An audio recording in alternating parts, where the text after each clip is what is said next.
શ્રી વલ્લભાધીશ गिरिराज तरण श्याम सुंदर श्याम ने श्री गुसाई जी परम दयाल की जय।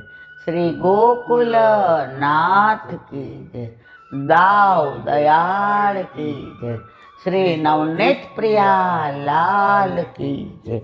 अपने माथे विराता सेव्य स्वरूप की जय। बधाई वैष्णव ने जाजा करे जय श्री कृष्ण। शीतकालना दिवसों आज मागसर सुद पूनम श्रीनाथजी में आज 56 भोग बलदेवजी नो उत्सव। दर पूनमे त्या 56 भोग नो मनोरथ थाय।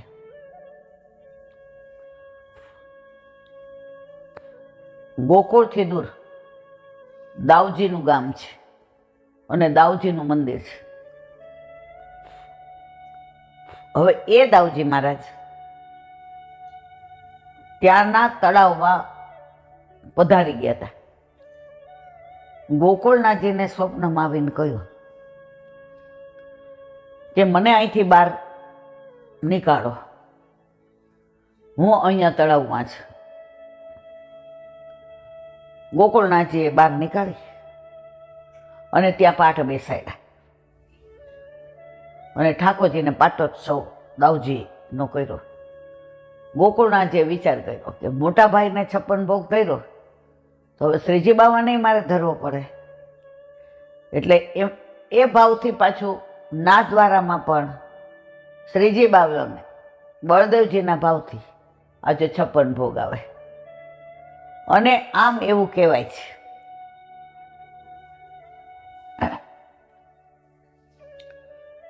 તો વૃષભાનજીએ રાધાજી અને ઠાકોરજીના લગ્ન નિમિત્તે નંદ ઉપનંદ સુનંદ બધાને ભોજન માટે ઇન્વાઇટ કર્યા હતા અને બધાએ ત્યાં ભોજન લીધું। आज कीर्तन ए ज भावनु आवे। मोटा पुस्तक में छे कि श्री वृषभान गोप के यहाँ।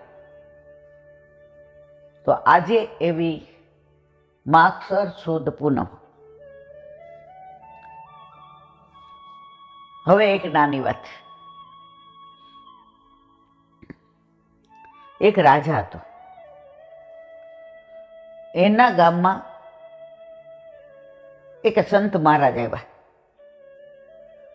एकदम सात्विक तेजस्वी, खाली 2 जोड़ी भगवा वस्त्र अने कमंडल। राजाना गाममां नदी वहेती हती, त्यां स्नान कर्युं। वृक्षनी ओथे सरस पीपळो हतो अने घेघोर हतो ने एवी वडवाई हती के वगर झूंपड़ी बांधे त्यां रहेવાનો आनंद। एटले पछी गाममां भिक्षा लेवा નીકળ્યા। एक वार लेवानी, बाकी कई। हवे ज्यां जाय त्यां थोड़ो सत्संग करे ठाकोरजीनो, पछी मागे। एटले बधाई के तमारे अमे आश्रम के मारा आश्रम नथी, हूँ आज ज आव्यो छुं अने आ झाड़नी नीचे छुं।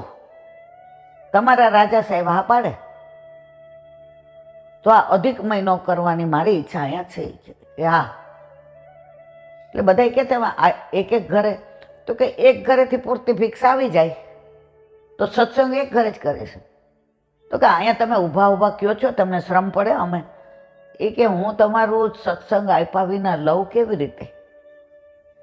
मारे एमने व्यावृत्ति न थाय। हवे मारे काम करवुं होय तो कांई हूँ करी न शकूं, तो मारी पासे जे वस्तु छे ए हूँ तमने पीरसूं छुं, पछी तमे मने पधरावो। पेलाना ब्राह्मणो काची सामग्री ज लेता, लई आवीने पोताना हाथे रसोई सिद्ध करता અને ઠાકોરજીને ભોગ ધરાવીને લેતા. એટલે આણે એક ઘરે માગી ભિક્ષા તો એને કેવું પડ્યું, બસ આનાથી વધુ ન મૂકતા. એટલે ઓલા યજમાન બિચારા ભોળા હતા. મહારાજ રવા દ્યો ને, કાલે કામ આવશે. મહારાજ કે મને કાલની ખબર નથી, તમને હોય તો તમને ધન્યવાદ. આજે જઈને હું ધરાવીને લઈ શકીશ કે મને ખબર નથી. એટલે હું અપરિગ્રહમાં માનું છું, હું ભેગું કરવામાં નથી માનતો. ગામના લોકોમાં તો મહારાજ માટે જે એક ભાવ ઉત્પન્ન થયો કે મોસ્ટલી બધાને એવું હોય કે દક્ષિણાની અપેક્ષા હોય કે કોઈ પણ બીજી અપેક્ષા હોય. હવે બધાએ જઈને રાજાને વિનંતી કરી. રાજવી બહુ જ ભલો હતો. એટલે બધા આવ્યા. એટલે દ્વારપાલે કીધું કે હું પૂછીને કહું, કારણ કે બપોરનું ભોજન થઈ ગયું છે. એટલે રાજા વામકુક્ષીમાં છે. વામકુક્ષી એટલે બપોર થોડી વાર આરામ કરીએ. આપણે આવે છે મારગ રીત દિખાઈ પ્રગટ હવે માર, ભોજન કરી ક્ષણિક વિશ્રામ લે, નિજ મંડલી બુલાઈ પ્રગટ હવે માર્ગ રીત દિખાઈ. એટલે દ્વારપાલે કહ્યું કે તમે 3 વાગે આવો. રાજા અત્યારે, હવે રાજાએ અંદરથી સાંભળ્યું, પગમાં મોજરી પહેર્યા વિના બહાર આવી ગયા. ઓલા દ્વારપાલ તો બી ગયા કે આ લોકો અવાજ કરતા હતા એટલે જ કે તમે લોકો કેટલો અવાજ કરતા હતા, અમારા રાજા જાગી ગયા, ખબરદાર. દ્વારપાલ કે આવે રાજા એટલે આપણે બોલીએ ખબરદાર. હા તો જો આવીને કે મારી પ્રજા માટે હું ક્યારેય આરામ નથી કરતો. ગામવાળા બધા આવ્યા હતા. રાજાના મહેલની બહાર ઓટલો હતો મોટો, કે આ દ્વારપાલ ત્યાં વારા ફરતી સૂઈ જાય.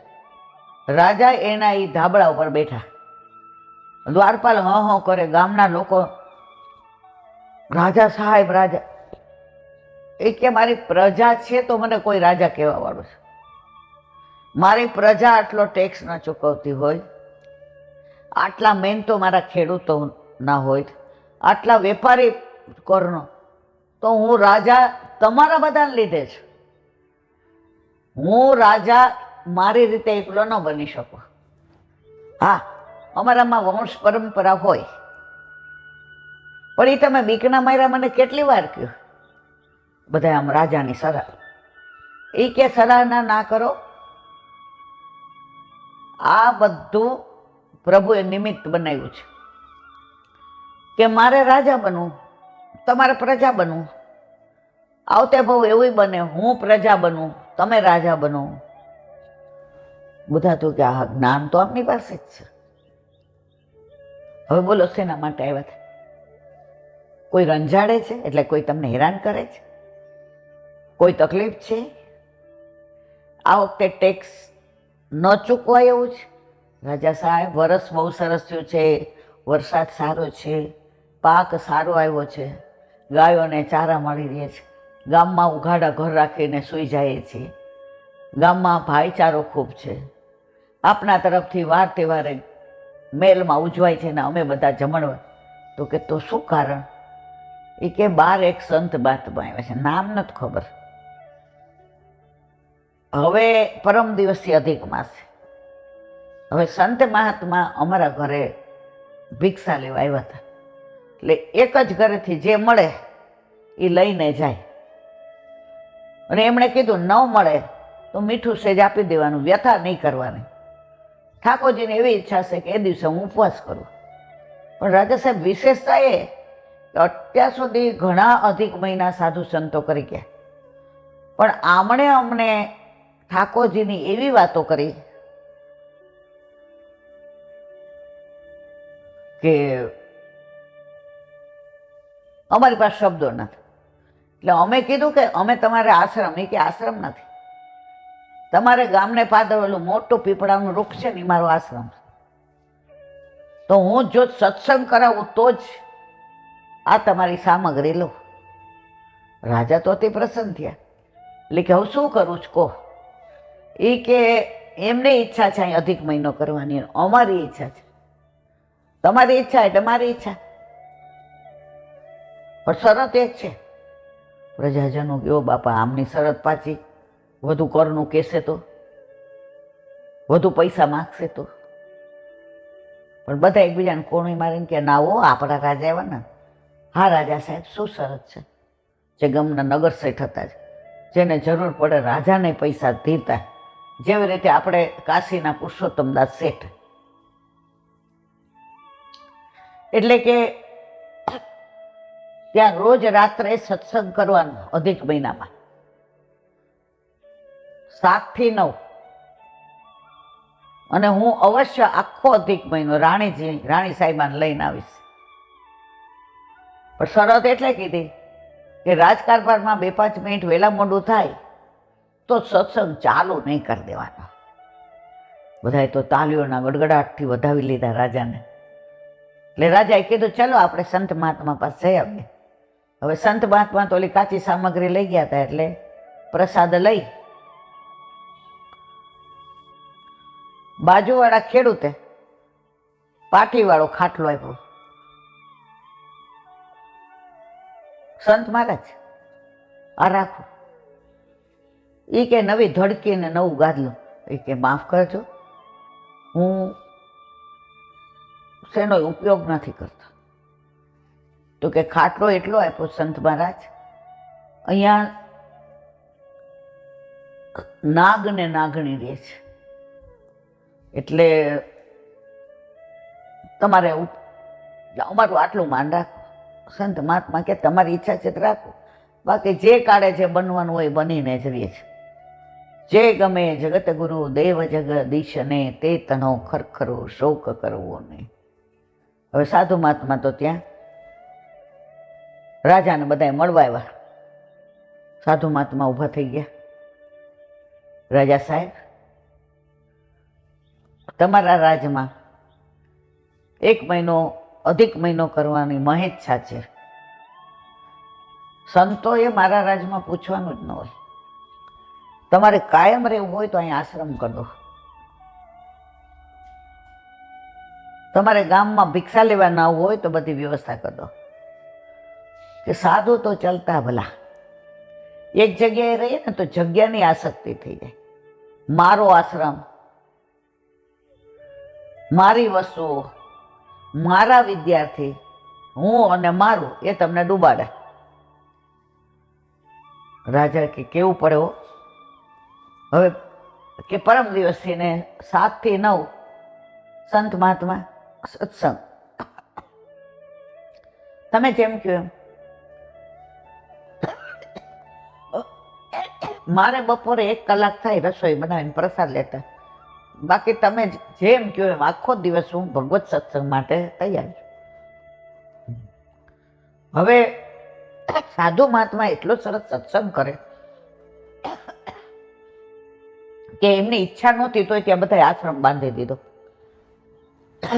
કોઈ ઈંટ લઈ આવ્યા, કોઈ ઈંટો લઈ આવ્યા, ગારો ભેગો કર્યો. પેલાના જમાનામાં સિમેન્ટને ઓછું વપરાતું, અને સરસ આશ્રમ તૈયાર. રાજા રાજી થઈ ગયો કે કીધું હોત તો રાજમાંથી બધા કે અમારો એ કાંઈક વિનિયોગ અધિક મહિનામાં થાય રહે. એટલે સંત મહાત્માએ પૂછ્યું, કોના માટે બનાવ્યો? લોકો સમજતા હતા કે એમના માટે કહેશો તો અંદર નહીં. સંત મહાત્મા, અમારે ત્યાં એવા વ્યક્તિઓ છે જેને થોડું ઘણું જ્ઞાન છે, એને આગળ તમારી પાસે શીખવું છે. તમને બધું ઉપનિષદ ને વેદ ને જ્ઞાન છે એ લોકોએ લેવું છે. તો એ લોકોના લગ્ન હજી બ્રહ્મચર્ય પાડે નથી થયા. એ લોકોએ અમને ગામમાં કહ્યું કે આવી રીતે કાયમ ત્યાં રહેવાનું હોય, અને જ્યાં સુધી આ બધું ન અમે શીખી લઈએ ત્યાં સુધી અમારે ગામમાં આવવું નથી. અમે ભિક્ષાવૃત્તિ કરી અને રસોઈ હાથે બનાવશું. અને સંત મહાત્માની જેમ એકવાર સંત મહાત્મા રાજી થઈ ગયા. એ કે એ લોકો ભલે આશ્રમમાં રહે, પણ હું તો મારા ઝાડ નીચે જ રહીશ. રાજાએ બહુ આગ્રહ કર્યો. એ કે આમાં કાંઈ રાજદ્રવ્ય છે નહીં, આ બધું પ્રજાએ કર્યું છે. એટલે અમારા ગામવાળાની ઈચ્છા છે કે તમે ત્યાં બધાને ભણાવો. હવે ધીમે ધીમે તો સંખ્યા વધવા માંડી. રાજાએ કીધું કે હવે તમે લોકો ભિક્ષામાંય ટાઈમ ન બગાડો. રાજાએ બધી વ્યવસ્થા કરી દીધી, ભોજનની, ગાયો બાંધી દીધી, દૂધ.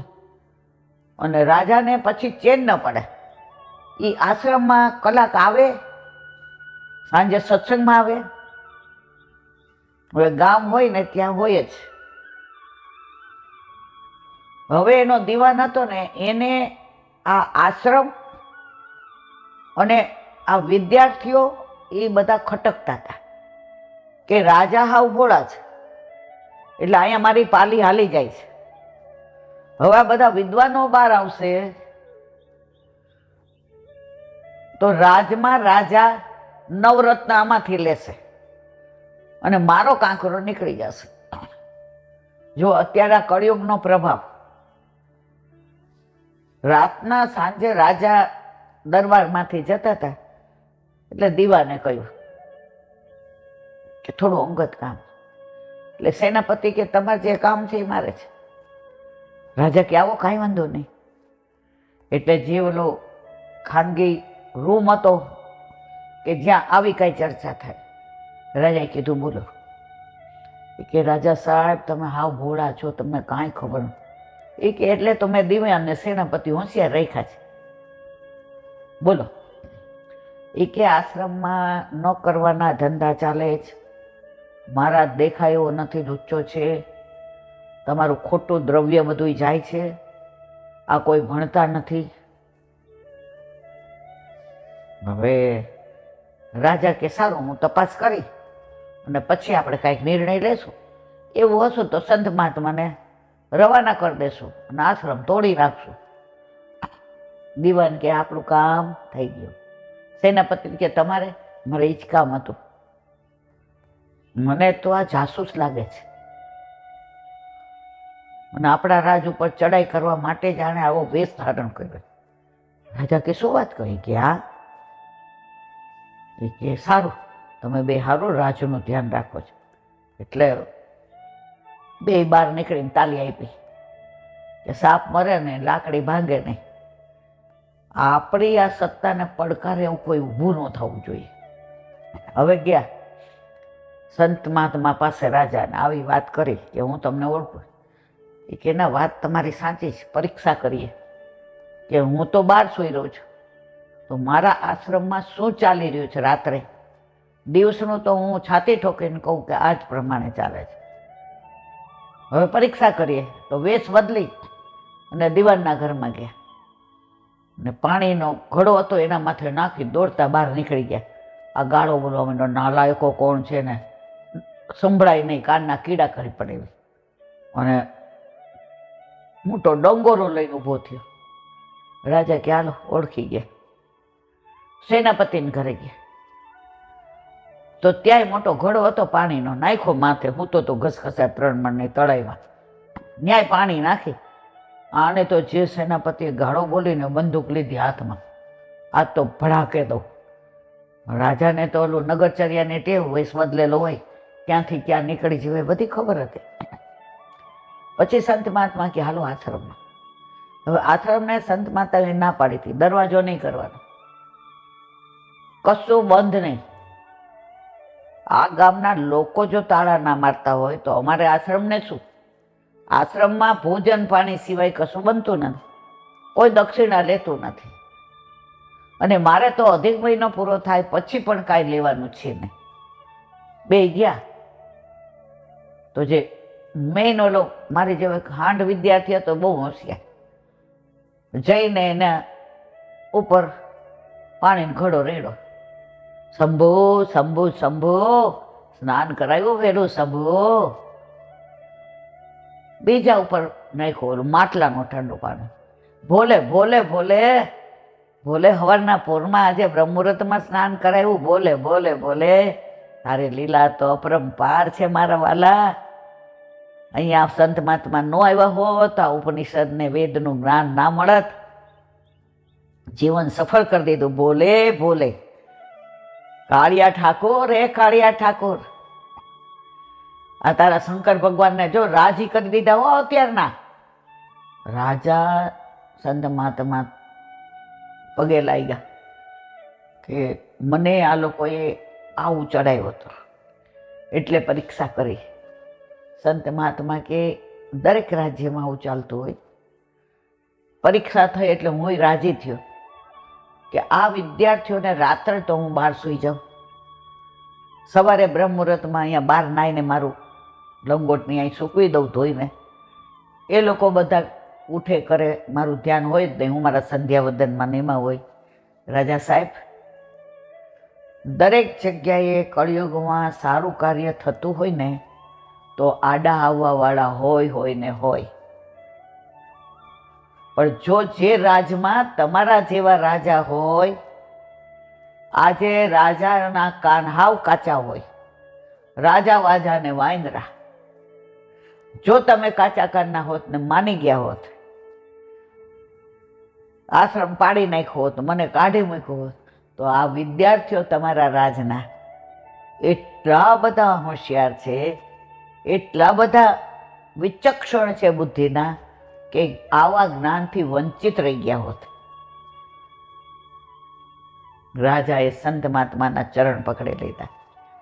હવે હું જીવું ત્યાં સુધી તમને મારા રાજમાંથી જવા નહીં દો. રાજન, સાધુને ક્યાંય આસક્તિ નહીં રાખવાની. અધિક મહિનો તો એટલે કે આજે આટલા બધા સંતોને તૈયાર કરીને જાઉં છું. રાજાજી, આ સંતો સંસારમાં રહીને સંસ્કારનું સિંચન કરશે રાજમાં, એટલે તમારું રાજ દુનિયામાં શ્રેષ્ઠ બનશે. સત્તાની દ્રષ્ટિએ નહીં, જ્ઞાનની દ્રષ્ટિએ. ગીતા, ઉપનિષદ, ભાગવત, વેદ, પુરાણ, સ્કંદ પુરાણ, પદ્મ પુરાણ, પૂર્વ મીમાંસા, ઉત્તર મીમાંસા, આ બધા એવા પારંગત થઈ ગયા છે. રાજા કે તમારા જ્યાં જઈશે મારું કાર્ય જ છે, પણ બસ મારે છેલ્લે એક જ ઉપદેશ આપવો છે. કોઈ દિવસ તમે જે કર્યું કોઈની ચડામણીથી સાચું માનવું નહીં. સારા કાર્યમાં આવા દુષ્ટ લોકો, વંચક લોકો હેરાન કરી અને તમને સારું કાર્ય કરતા અટકાવશે, ત્યારે તમારે જાતે નિર્ણય કરવાનો. તમે આ વેશ બદલીને આ કાર્ય ન કર્યું હોત તો આજે મને અને આ મારા શિષ્યોને અન્યાય થાત. રાજાએ કીધું, તમે અહીંથી ના જાઓ. હું અહીંથી જાઉં છું રાજન, પણ મારા જેવા આટલાને તૈયાર કરીને જાઉં છું, જે તમારું રાજ છોડીને ક્યારેય નહીં જાય. અને હવે એ આશ્રમમાં એ જ લોકો બાળકોને ભણાવશે, સંસ્કાર સહિત વેદ ઉપનિષદનું જ્ઞાન આપશે. રાજા કે ગામમાં એક સંત મહારાજ આવ્યા, ગામને ઉત્તમ બનાવી દીધું. તો જે વચનામૃતમાં કીધું કે આપણા વલ્લભ ગોલોકનું આટલું મોટું સુખ છોડીને ભૂતલ પર આપણા માટે પધાર્યા. કેવી અંધાધૂંધી, કેવા યવનોના ત્રાસ,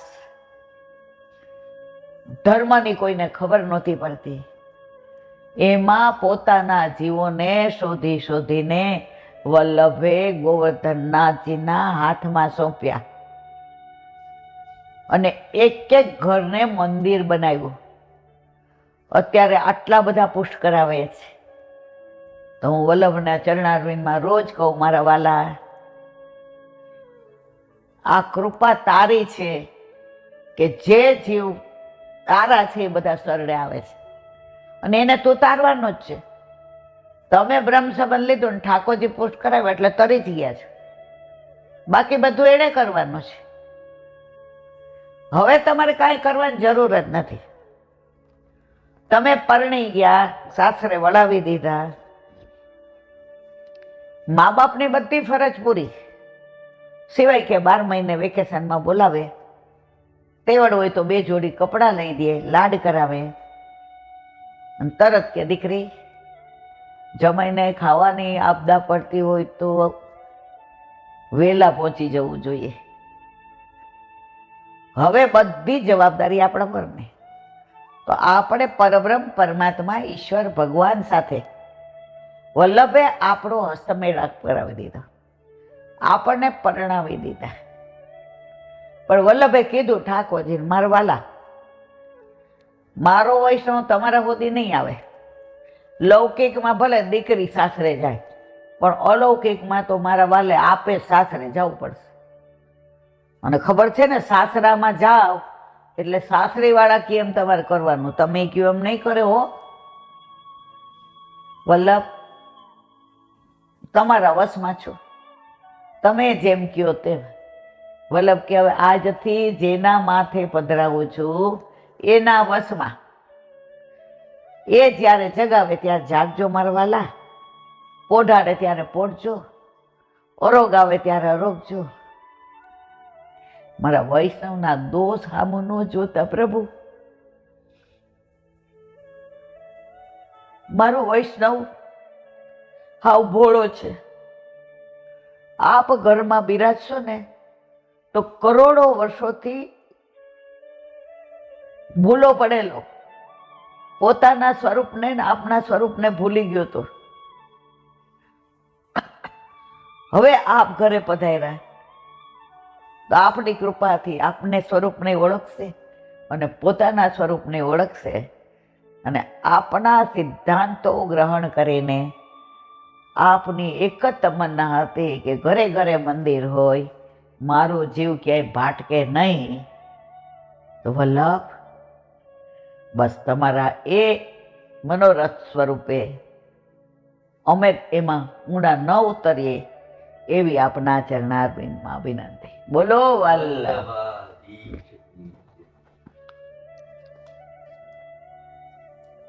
વલ્લભ સાખી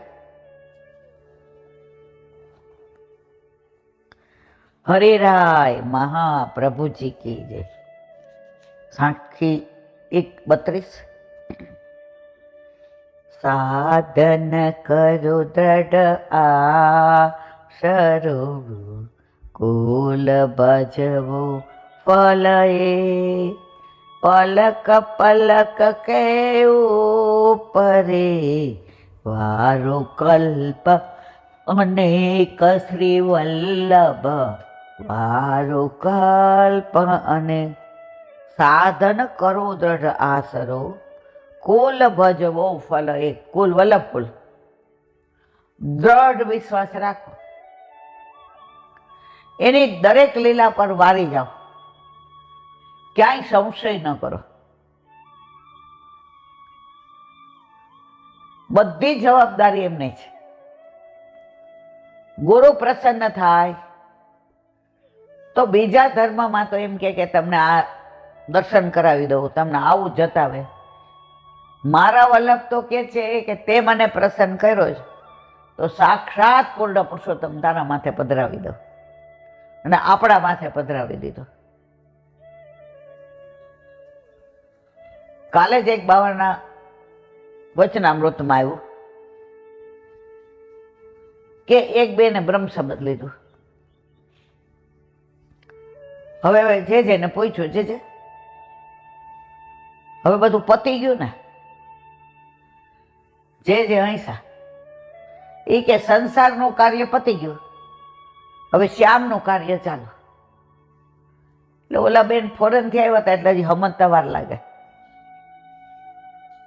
એટલે કે હવે તો મારે ભેટ મૂકીને છૂટી, એ કે લગ્ન કરી દીધા, હવે ઠાકોરજી સાથે થયા. ઠાકોરજી કે હું ઘર જમાઈ જાઉં તો તમારે ઠાકોરજી પધરાવવાના. ઓલા બેન કે ઈ મેળ નહીં પડે. એ કે કેમ? હું ત્યાં ફોરેનમાં મહિલા સમાજની પ્રમુખ છું, 4 કીટી ચાલે છે અમારા જ્ઞાતિની, એ હું ચલાવું છું. દર મહિને જ્ઞાતિ સંમેલન થાય, છોકરા છોકરીઓ કોના કે ભણેલા તે બધું. એ બધું લગ્ન બ્યુરો કરું છું. એટલે એ ઠાકોરજી પુષ્ટ કરાવવાનું ગળા બંધણીને મારો મેળ ન પડે. હજી મેં બહારનો નથી છોડ્યો. હું લસણ ડુંગળી ખાઉં છું. જે કે મેં આ બધું પૂછ્યું નથી તમે શું કરો છો. તમે એમ પૂછ્યું કે ભેટ દઈને હવે હું છૂટીને તો મેં તમને જવાબ આપ્યો હવે તમે બંધાયા પછી આ રીત છે. વલ્લભ કે છે ને ઈથી મેં મતી. હવે તમારી ઈચ્છા. એ બેન કે નહીં મારે હું વૈષ્ણવ જ્ઞાતિનું બધું કામ કરું છું એટલે મારે વૈષ્ણવ થવું હતું. એટલે જે કે એટલે તમે એટલે બધું વૈષ્ણવ થયા. એ કે હા મારે આ બધા લપમાં ન પડાયો. એ કે આપ ત્યાં આવો તો ખબર પડે મારી અધર એક્ટિવિટીઝ કેટલી છે. આજે અમેરિકામાં મારું નામ છે. જે કે સારું. હવે ઓલા બેન 3 મહિનાની રજા લઈને અહીં આવ્યા હતા. પછી તો બધું ખરીદી કર્યું ના તે ને પછી ગયા અમેરિકા. બધાએ બહુમાન કર્યું ને આમ ને તેમને. પછી કે હવે હું વૈષ્ણવ બનીને આવી છું એટલે આપણે હવે એક મહિલા વૈષ્ણવ મંડળ ખોલીએ.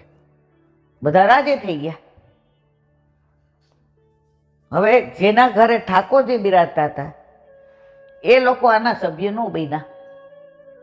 નહોતા બિરાજતા મારી જેવા નવરા હતા એ બધા બની ગયા. હવે આના સ્વમાનને ખંડિત થયું કે મને ના પાડે જ. માણસના હું પદ આવી જાય ને પછી પતન નક્કી જ હોય છે. એટલે બધા એને સમજાવ્યા ફોન દ્વારા, મેસેજ કર્યા. બધાને જવાબ એક જ આવ્યો, તમે મંડળ ચલાવો એનાથી અમે રાજી છીએ.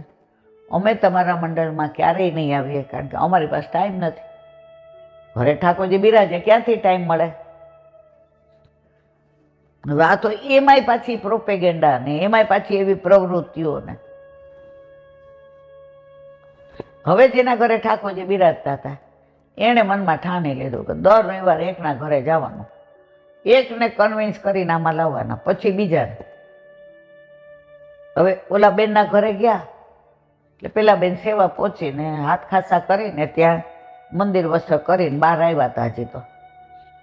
એટલે આમ મોઢા ઉપરથી ભાવ હતો ને કે મારા ઠાકોરજીને આ 11 ઇન્દ્રિયથી પ્રેમ કરીને આવ્યો.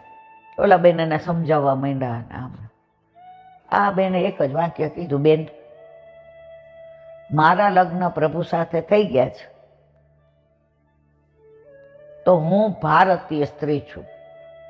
એટલે જેમ ભારતીય સ્ત્રી પરણીને પ્રભુ પોતાના પતિ સિવાય બીજો વિચાર ન કરે, પછી એને કિટી પાર્ટી બહુ ન ગમે, પછી એને કાંઈ ન, એને એનું ઘર, એના વર, એના છોકરા, એના સાસુ સસરા, એનો સંસાર.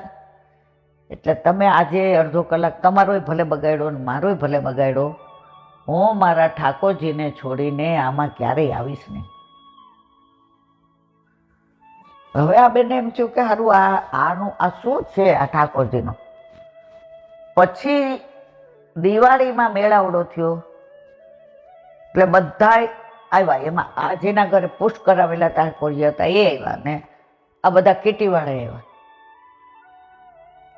ગામના જે મેન એના ઓલા હતા પ્રમુખ, એણે ઓલા જે પુષ્ટ કરાવેલા હતા એને આગળ બેસાડ્યા. એ કે તમે યવનોના દેશમાં રહીને પણ પુષ્ટિ માર્ગીય સંસ્કારોને સાચવી રાખ્યા છે. તમે ક્લબ કલ્ચરમાં નથી આવતા, તમે કૃષ્ણ કલ્ચર વાળા છો. એટલે અમે તમારું બહુમાન કરવા માંગીએ છીએ. એમાંથી ને એક બેન હતા કેસરી બેન, રાતે એ જ એવા જ હતા. ઊભા થયા, 4 ધોરણ ભણેલા, આખો હોલ અખડેઠડ ભરેલો કે આ શું બોલશે. એ કે મોટા ભાઈ મને માઇકમાં બોલતા નથી આવડતું, મને ગુજરાતી પૂરું બોલ, હું અંગૂઠા છાપ છું. પણ બહુમાન એનું કરવાનું હોય જે કંઈક વિશેષ કરતા હોય. અમે કાંઈ વિશેષ નથી કરતા. અમે અમારી શ્વાસ ધડકન લેવાનું જેટલું જરૂરી છે એટલું બ્રહ્મ સંબંધ લીધા પછી ઠાકોરજી પુષ્ટ કરીને સેવા કરવાનું મહત્વ છે. આ વસ્તુ બહાર પડી તો અમારા ઠાકોરજીની સેવાની કિંમત ઘટી ગઈ, અમારી કિંમત વધી ગઈ. વલ્લભે આને પુષ્ટિ માર્ગ કહ્યો નથી. એટલે અમે સર્વાનુમતે બધાય તમને વિનંતી કરીએ છીએ કે આજ પછી આવા મેળાવડામાં અમે આવશું નહીં અને અમારું કોઈ બહુમાન કરશો નહીં. અમે પાછળ બેઠા બધા ધોડો ધોડો કરતા પાછળ. હવે ઓલા બેન ને બધા આગળ આવ્યા. અમારી જેવી નેતા હતી ઊંચા નીચે થતી હતી કે હવે તો બહુમાન મારું જ કરશે. હવે સ્ટેજ ઉપર જેટલા બેઠા હતા એ બધાની બૈરીઓ આના ઓલામાં જ હતી. અને ઘરે કામ હોય ક્યાંય વ્યવહારમાં ત્યારે અમને કીટી બાટી હોય અમને ક્યાં. એટલે કે બસ મારે એટલી જ વિનંતી કરવાની છે કે જેમ અલૌકિકમાં બેન કહીને ગયા કે લગ્ન થઈ ગયા મારા ઠાકોરજી સાથે, તો મારી ફરજ જેવી રીતે શ્વાસ લેવો જરૂરી છે અને એવી સેવા હું કાંઈ ઉપકાર નથી કરતી, એવી રીતે જે લેડીઝ પરણીને આવી છે એણે પણ સંસારમાં એમ રહેવું જોઈએ. જે આ બધી ફરજ છોડીને સ્ટેટસને માન માટે બહાર ફરે છે, સ્વતંત્રતા છે બધાને, પુરુષ સમોવડી. અમારે કાંઈ નથી કહેવું, પણ અમને ઓલા બેનની વાત બહુ ગમી. ન કોઈએ બહુ માન કર્યું કે નહીં કાંઈ. પછી થોડા દિવસમાં વલ્લભકુળ પધાર્યા ને બેને નક્કી કર્યું કે સ્ટેટસ વધારવું હોય ને તો સેવા કરવાની. જુઓ હજી પરાકાષ્ઠા. વાત બહુ લાંબી છે પણ મારે નથી કરવી. હવે એનો એન્ડ કહી દો. સેવા શેના માટે પધરાવી? મારો વટ પડે આ બધાને જેમ. મને બધા એમ કે તું કૃષ્ણ કલ્ચર વાળી છું. હવે સેવા પહોંચતા ઠાકોરજીએ એવી લીલા કરી, એવા સાનુભાવ એક બે જતા એવા, બધા કેટીમાંથી રાજીનામા બધું બંધ. મેરે તો ગિરધર ગોપાલ દૂસરું ના કોઈ, તો સાધન કરો દ્રઢ આસરું, કુલ ભજવો ફલ એક, પલક પલક કે ઉપરે વારો કલ્પ અનેક. બ્રહ્મ સંબંધ લીધું ત્યારે જે કહ્યું હતું કે ફરજ આ જ, તમારે જે કરવું હોય તે. તો વલ્લભનું વચન અફર ક્યારેય જતું નથી. બોલો વલ્લભ.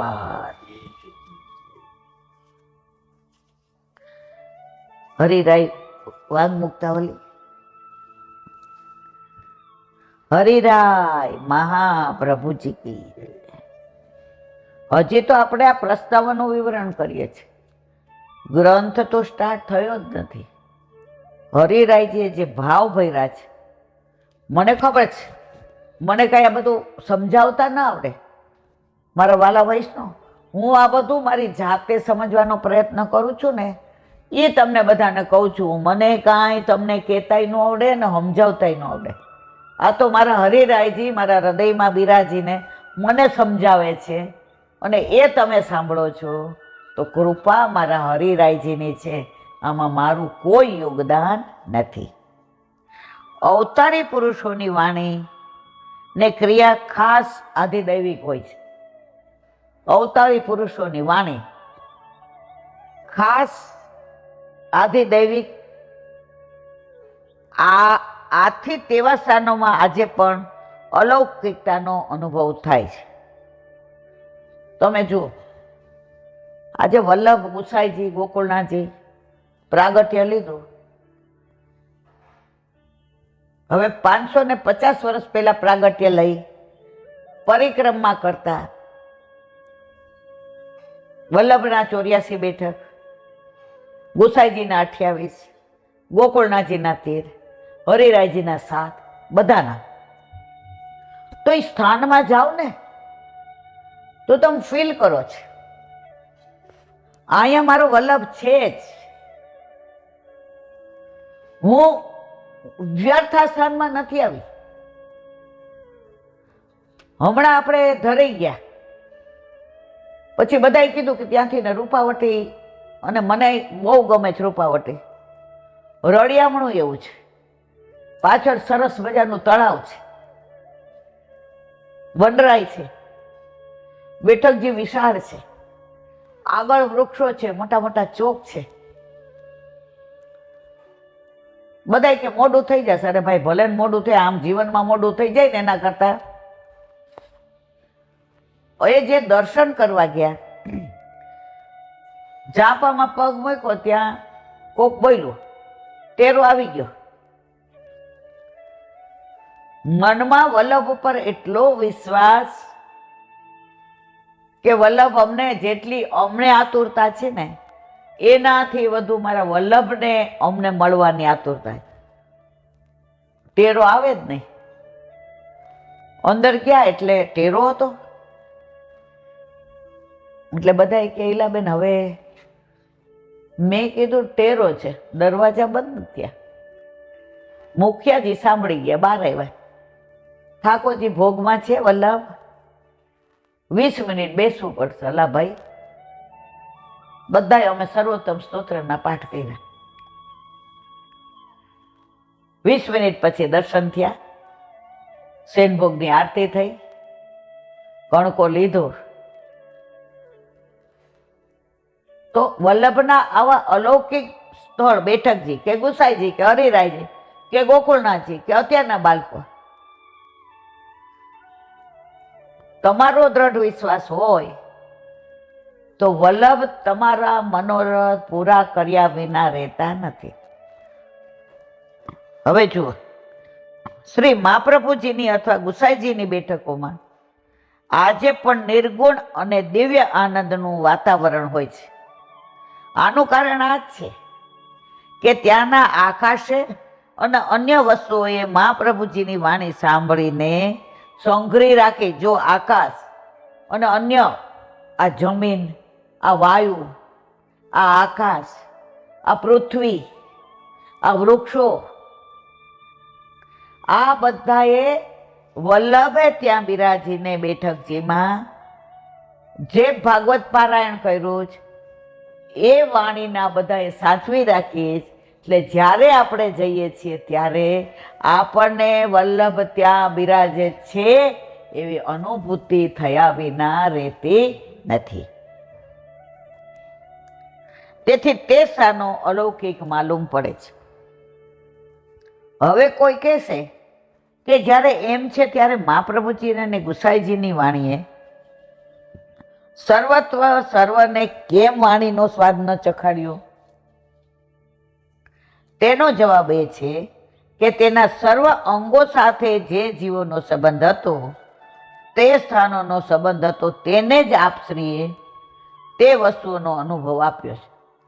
આજે આપણો દીકરો હોય કે આપણી દીકરી હોય, આપણા શ્રી અંગમાંથી પ્રગટ, એના તરફ આપણને જેટલો પ્રેમ આવે એટલો પાડોશમાં આવે, દેર જેઠમાં આવે. કારણ આ આપણા અંગનો છે.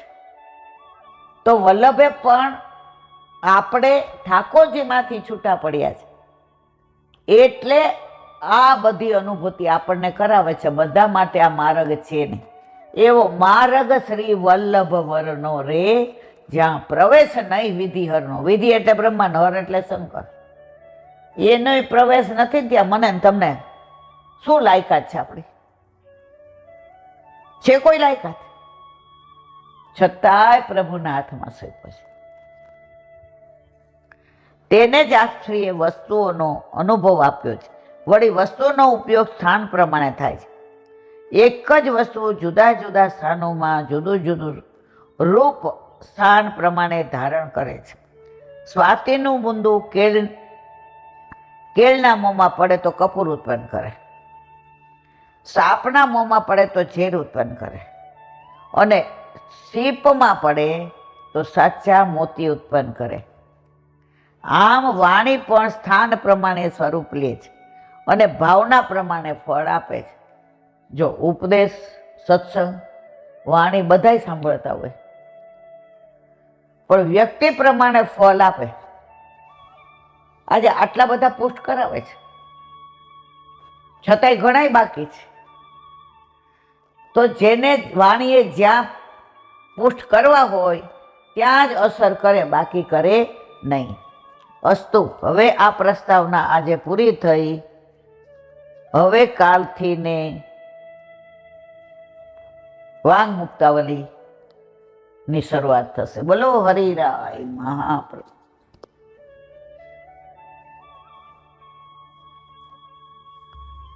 શ્રી વલ્લભાત.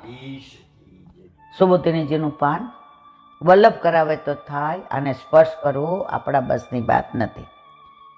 યજ્ઞ વિષ્ણુ રૂપ અને કલ્યાણ રૂપ છે. તે વેદથી સિદ્ધ થયેલું છે. બીજા કોઈ પણ પ્રમાણ કરતાં વેદે કહેલું પ્રમાણ વધારે આધારભૂત છે. સમગ્ર વેદની એક વ્યાખ્યાતા કહેવા માટે યજ્ઞનું સ્વરૂપ કહ્યું છે. ચાતુર્હોત્રમ કર્મ ચત્વારો હોતારો યત્રથી પદથી એમ કહ્યું છે કે કર્મને 4 હોતા હોય છે. અર્ધ્યુ, ઉદ્ગાતા, હોતા અને બ્રહ્મા.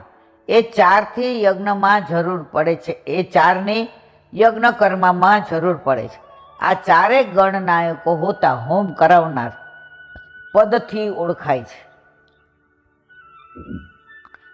તેમાં અર્ધ્યો મુખ છે, અને ત્યાર પછી ઉદ્ગાતા, હોતા અને બ્રહ્મા આવે છે. ચાતુર્હોત પદની ઉપર પ્રમાણેની વ્યાખ્યામાં માત્ર સોમ યજ્ઞનો સમાવેશ થાય છે. અગ્નિહોત્ર પણ વગેરેની વ્યાખ્યા આ અર્થમાં આવતી નથી. માટે અર્થને બીજી રીતે સમજાવે છે કે વૈદિક કર્મમાં 10 હોતા, 4 હોતા, 5 હોતા, 6 હોતા અને 7. આ બધું આ બધું કેવું છે? વલ્લભે લખ્યું એટલે આપણે વાંચવાનું. વિવરણ. ચિત્તી શુક્રથી લઈને સામર્થ્યો સુધી 10 હોતું મંત્ર છે. પૃથ્વી હોતાથી રૂપવક્તા સુધી 4 હોતું મંત્ર છે. અગ્નિહોતાથી ને ઉપવક્તા સુધી 5 હોતું મંત્ર છે. સૂર્યવે ચક્ષુથી શરીરે પર્યંત 6 હોતું મંત્ર છે. વાઘહોતાથી જ્યોતિ પર્વત પણ 6 હોતું મંત્ર છે. મહાકાવીથી ઉદ્ગાતા સુધી 7 હોતું. આ બધું શાસ્ત્રીય જીવન કામનું, આપણા જેવા સામાન્ય માણસને પણ મારો વલ્લભે લખ્યું એટલે આપણે અવશ્ય વાંચવું જોઈએ. સુબોધિનીજી, આ 5 પ્રકારના હોતા હોમ કરાવનાર અનુક્રમે અગ્નિહોત્ર, 10 પૂર્ણમાસ, ચાતુર્માસ, પશુ તથા સોમ યજ્ઞ કરાવે છે. અને અગ્નિહોત્ર વગેરે આ 5 કર્મો ચાતુર્હોતના નામે ઓળખાય છે. આ પ્રમાણે ચાતુર્હોતમાં અગ્નિહોત્ર વગેરે 5 કર્મોનો સમાવેશ થાય છે. આ ચાતુર્હોત્ર કર્મ વૈદિક છે, અને મૂળ શ્લોકમાં જે કર્મ પદ વાપર્યું તે ચાતુર્હોત કર્મના વસંત, તે વૈદિક કર્મ છે. તે વેદ પ્રમાણથી સિદ્ધ થાય છે, નિત્ય છે, શુદ્ધ છે. કાળ તેને સ્પર્શી શકતો નથી, તેથી કાળ દોષ તેમને લાગતો નથી. હવે પ્રજા પ્રકર્ષેણ જાતા નામ. કુદરતી રીતે જન્મતા માનવોને પ્રજા કહેવાય. કુદરતી રીતે જે જન્મ લે એને પ્રજા કહેવાય. આ કર્મો પ્રજાના હિત માટે છે, તેમને કાળ દોષ નથી. એમ વેદનું પ્રમાણ છે, માટે તેમને વૈદિક કર્મો કહ્યા છે. આ વૈદિક કર્મોને અને યજ્ઞોને સારી રીતે સમજાવવા માટે વ્યાસ મુનિએ વેદનો વિસ્તાર કર્યો અને તેમને 4 ભાગમાં વહેંચી નાખ્યા. તે વાત મૂળ શ્લોકમાં વ્યદધાત પદથી કહી છે. વ્યાસ મુનિએ આ વેદના 4 ભાગ એવી રીતે કર્યા કે જેથી વેદ સરળતાથી સમજાય તથા કોઈ પણ વેદનું બીજા વેદમાં મિશ્રણ ન થાય. સામાન્ય માણસ પણ સરળતાથી અને સ્પષ્ટતાથી વિભાગવાર સમજી શકે તેવી રીતે વેદના 4 ભાગ કર્યા એવો ભાવ છે. વસ્તુત વેદનું સ્વરૂપ તો એક જ છે, પરંતુ લોકો સરળતાથી સમજી શકે તે માટે તેને 4 ભાગમાં વહેંચ્યા છે. અહીં શંકા થાય કે અગ્નિહોત્ર, સોમ, પશુ, 10 પૌણ્યમાસ અને ચાતુર્માસ એ 5 પ્રકારના યજ્ઞ છે, તો વેદના કેમ 4 ભાગ કર્યા, 5 કેમ નહીં? આ શંકાનું નિવારણ કરતા કહે છે કે વ્યાસ મુનિએ વેદને આ પ્રમાણે 5 યજ્ઞના ભાવમાં વિભાજન કર્યું નથી. એ 5 યજ્ઞો તો અખંડ એક જ રાખ્યા છે, માત્ર સરળતાથી સમજાય માટે સ્પષ્ટ કરવા 4 ભાગ કર્યા છે. અર્થાત આ 4 ભાગમાં અંશતઃ 5 યજ્ઞનું નિરૂપણ કરેલું છે. હવે પછીના શ્લોકમાં વ્યાસ મુનિએ જે વેદના 4 ભાગ કર્યા તેનું વર્ણન કરે છે. બોલો વલ્લભા.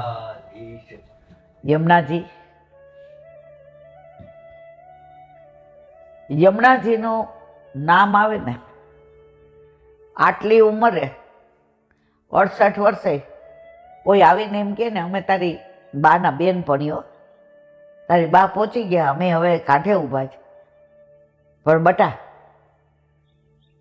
તને જોઈને તારી બા બહુ યાદ આવે. તો લૌકિકમાં આજે 68 વર્ષમાં યાદ આવતી હોય તો અલૌકિકમાં આ યમુનાજી સાથે આપણો જન્મ જન્મનો સંબંધ છે, એક જન્મનો નથી. અને યમુનાજી ऐसे रखे जैसे पुत्र घर बारे. યમુનાજીના પદમાં આવે છે કે યમુનાજી આપણું લાલન પોષણ કેવી રીતે કરે, જાણે પોતાનો પુત્ર હોય એ રીતે. હવે એ તો એનું કાર્ય કરે છે યમુનાજી, પણ આપણે સામે શું કરીએ છીએ? કશું જ નહીં. હમણાં એક બેન કહેતા હતા કે મારો દીકરો અમેરિકા 25 વર્ષથી છે ને, એટલે કોઈ ત્યાં જાય તો એમ કે તારી બા માટે કંઈ મોકલાવવું છે, તારી મમ્મી માટે. એ કે એટલો હોશિયાર ને સ્માર્ટ. એ કે મારી મમ્મી કોઈ દી આમ કરે જ નહીં, આમ જ કરે, એ બધાને આપતી જ હોય, હું એને શું આપું? એટલે આવાય હોય મારવાલા. તો યમુનાજી આપણને પુત્રવત પ્રેમ આપે છે, બધાયનો, તાણો વાણો નહીં. અધર્મી અજાણે નાય ગયો તેનો માએ કર્યો રે ઉદ્ધાર. જય જય મહારાણી યમુના, જય જય પટરાણી યમુના. તો આપણે તો અજાણ્યા નથી, કરોડો જન્મથી આપણે એના જ છીએ, એના હતા અને એના જ રહેશું. તો આપણે જે યમુનાજી માંથી છૂટા પડ્યા છીએ એ મૂળ સ્વરૂપ પહેલી વાર 20-25 વર્ષથી આ કેમિકલ વાળા એવી રગડી નાખી કે અમારા યમુનાજીને દૂષિત કરી નાખ્યા. અમારા યમુનાજીને મૂળ સ્વરૂપ જતું રહ્યું. હવે સત્તા અત્યારે આપણી છે. અમે હિન્દુ સનાતની ધર્મમાં માનીએ છીએ. તો અમારા મોદીજી અને અમારા યોગીજીને એ જ વિનંતી કે જેમ બને તેમ બનતી ત્વરાએ અમારા યમુનાજીને મૂળ સ્વરૂપમાં લાવવું. બોલો વલ્લભા. શ્રીમદ ભાગવત અને મારા ગુરુદેવને દંડવત પ્રણામ કરું છું. ચંદ્ર सरोवर पे सूरदास जी के द्वार पे मेरा दंडवत प्रणाम. सुरभि कुंड पे परमानंद दास जी के द्वार पे मेरा दंडवत प्रणाम. जमुनावता पे संकर्षण कुंड पे कुंभन दास जी के द्वार पे मेरा दंडवत प्रणाम. बिच्छू कुंड पे कृष्णदास जी के द्वार पे मेरा दंडवत प्रणाम. कदम खंडी पे गोविंद स्वामी के द्वार पे मेरा दंडवत प्रणाम. अप्सरा कुंड पे चित्त स्वामी के द्वार पे मेरा दंडवत प्रणाम. मानसी गंगा पे नंददास जी के द्वार पे मेरा दंडवत प्रणाम. रुद्र कुंड पे छत्रबुद्धास जी के द्वार पे मेरा दंडवत प्रणाम. व्रज विलास व्रजनी गोपिकाओने मारा दंडवत प्रणाम. हे वल्लभ, સવારથી અત્યાર સુધી સ્મરણ સત્સંગ જે પણ તે કરાવ્યું તે તારા ચરણારવિંદમાં સમર્પણ કરું છું. ભૂલ અપરાધ થઈ હોય તો ક્ષમા કરજો. વલ્લભાધીશ દ્રઢ ચરણ કેરો ભરોસો. દ્રઢ ચરણ કેરો શ્રી વલ્લભ ચંદ્ર છટાવીન સબ યુગ માય અંધેરો ભરોસો. દ્રઢ ચરણ કેરો સાધન ઓર નહીં આ કલીને જાસો નિવેરો સુર કા કહે દ્વિવિધ આંધરો વિના મૂલ તો ચેરો ભરોસો દ્રઢઈન ચરણ દ્રઢઈન ચરણ દ્રઢઈન ચરણ કેરો શ્રી વલ્લભાધીશ આજનો આ સત્સંગ મારા વલ્લભના ચરણારવિંદમાં સમર્પણ કરું છું. ભૂલ અપરાધ થઈ હોય તો ક્ષમા કરજો. આ મારા વલ્લભની વાણી અને ભૂલો હોય મારી. બોલો વલ્લભાધીશ. બધાય વૈષ્ણવને જજા કરીને જય શ્રી કૃષ્ણ.